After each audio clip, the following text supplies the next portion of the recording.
Olá, meus amigos e minhas amigas, bem-vindos ao nosso canal Engenharia Curiosa e hoje nós vamos fazer uma homenagem às mulheres. Em nome delas, vamos tratar aqui da senhora Emily Warren Roebling e a construção da Ponte do Brooklyn, a Brooklyn Bridge em Nova York, e essa história extraordinária do que tem a ver uma coisa com a outra. E eu vou te contar tudo, mas fique aí, acione o sininho, inscreva-se no nosso canal, faça os seus comentários e dê o seu like, isso é importante para nós.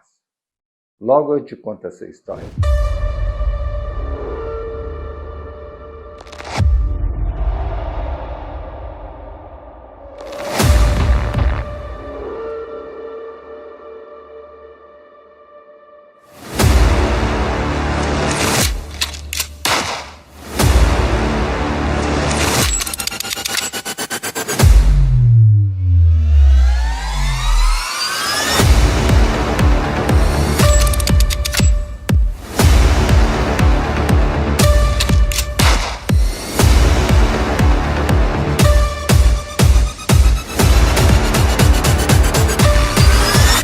Bem, pessoal, a nossa história começa com John Augustus Roebling, nascido na Alemanha, em Berlim, e ele frequenta a universidade, a engenharia industrial. Formando-se em engenharia industrial, já começa a se dedicar com pontes na Alemanha. Mas aos 25 anos, ele já migra para os Estados Unidos em 1831. E ali já começa a trabalhar na área de pontes. E principalmente com uma pegada de cabos. Ele era muito especialista em cabos, que era uma coisa que estava começando no mundo todo. Então, pontes suspensas, né? Na mesma época, na década de 1830, nasce Emily Warren, que se transformaria em Roebling, porque ela casa com o filho do John, chamado Washington, que estudou engenharia civil nos Estados Unidos. Então, formou-se uma família dedicada, todos eles, à construção de pontes nos Estados Unidos, mas a Emily, como dona de casa, estudante de história, filosofia, mas amante das ciências exatas. Então, em 1869, Nova York decide construir uma ponte ligando Manhattan com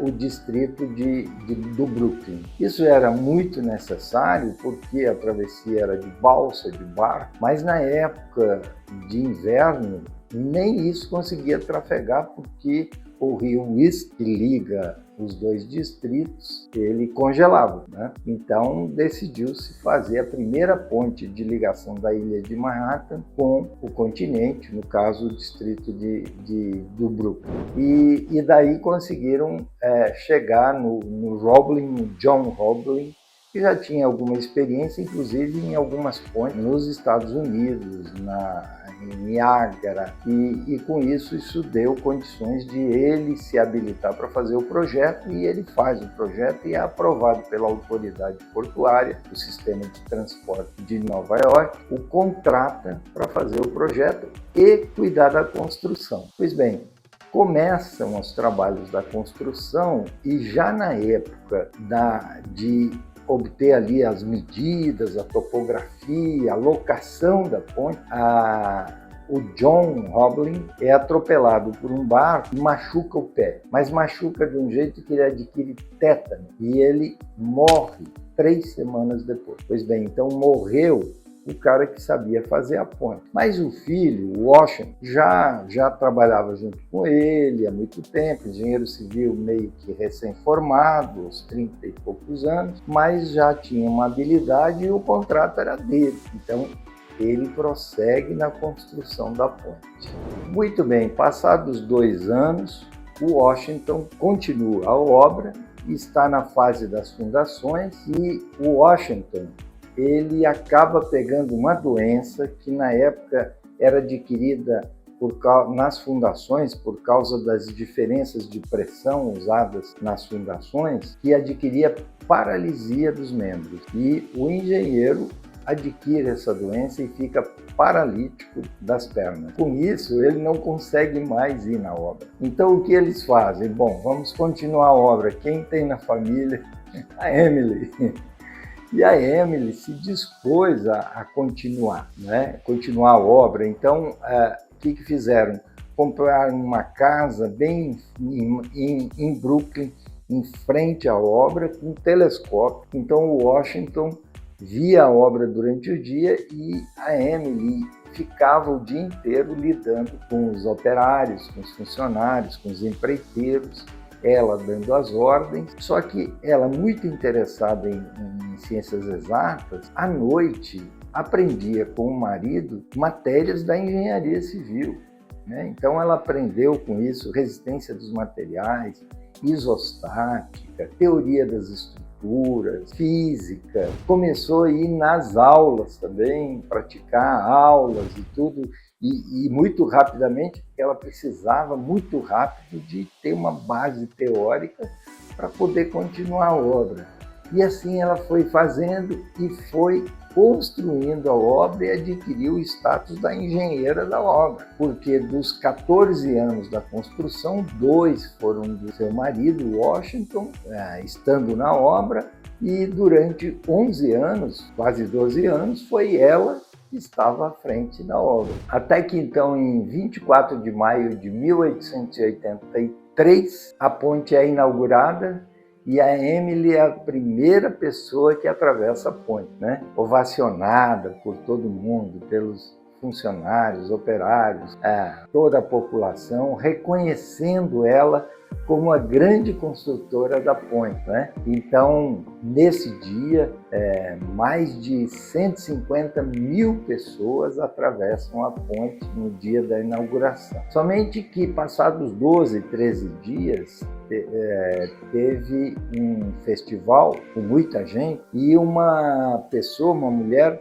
ela caiu, porque quem já foi nessa ponte, sabe que ali é um tablado de madeira. Ela tropeçou no tablado de madeira, ficou apavorada e gritou, pediu por socorro. Houve um pânico geral, cheio de gente, todo mundo saiu correndo. Então, 12 pessoas morreram pisoteadas. Isso causou um climão na cidade, né?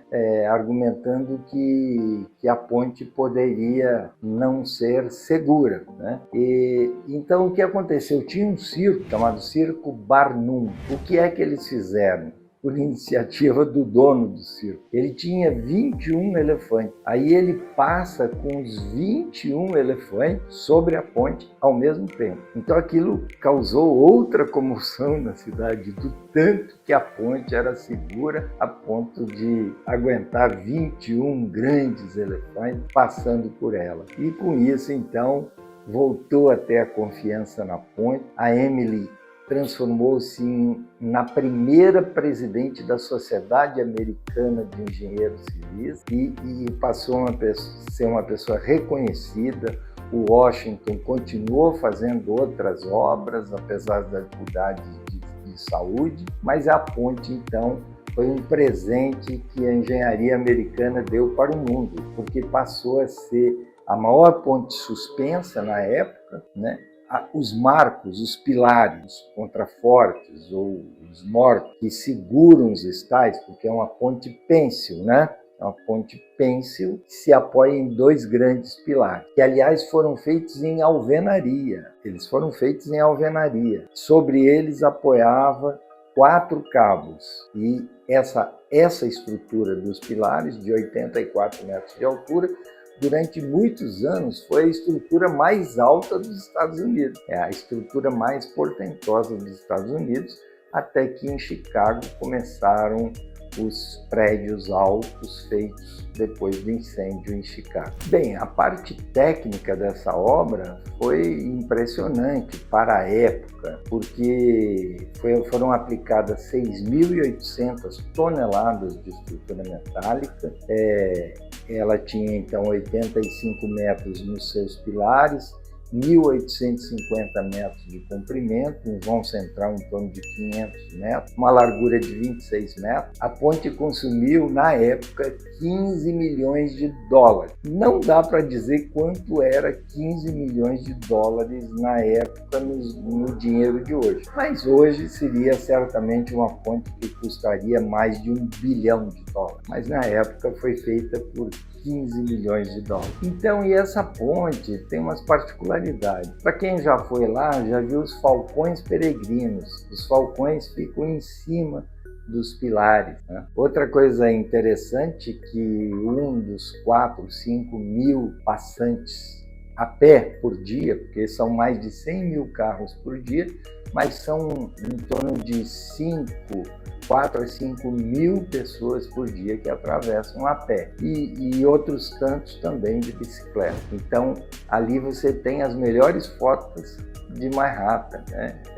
É onde os vários filmes foram feitos ali usando isso como cenário, né? Embalos de Sábado à Noite, para os mais antigos, Godzilla, Planeta dos Macacos, Manhattan, do Woody Allen e tantos outros filmes que usaram aí a ponte como as suas locações, né? Porque, na verdade, transformou-se no principal cartão postal dos Estados Unidos, né? A ponte é uma homenagem que a engenharia faz para o mundo, mas que foi feito basicamente por uma mulher. Então, por isso, a homenagem a ela e homenagem a Enedina Alves Marques, no Brasil, que foi a primeira engenheira negra no Paraná, formada pela Universidade Federal do Paraná, e que foi uma grande engenheira, sendo a primeira engenheira negra do país. Então, na sua próxima viagem a Nova York, não deixe de visitar a Ponte do Brooklyn,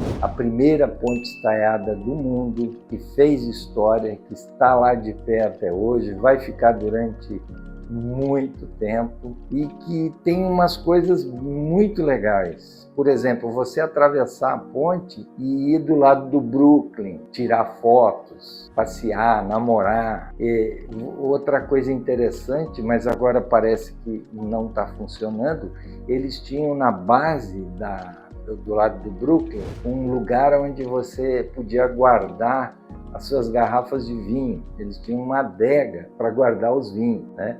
Não sei se ainda está aberto isso, mas umas coisas que só Nova York mesmo pode propiciar. Então, não deixem de ver os nossos demais vídeos aqui no nosso canal e curta as belezas da engenharia humana e da engenharia da natureza. Obrigado.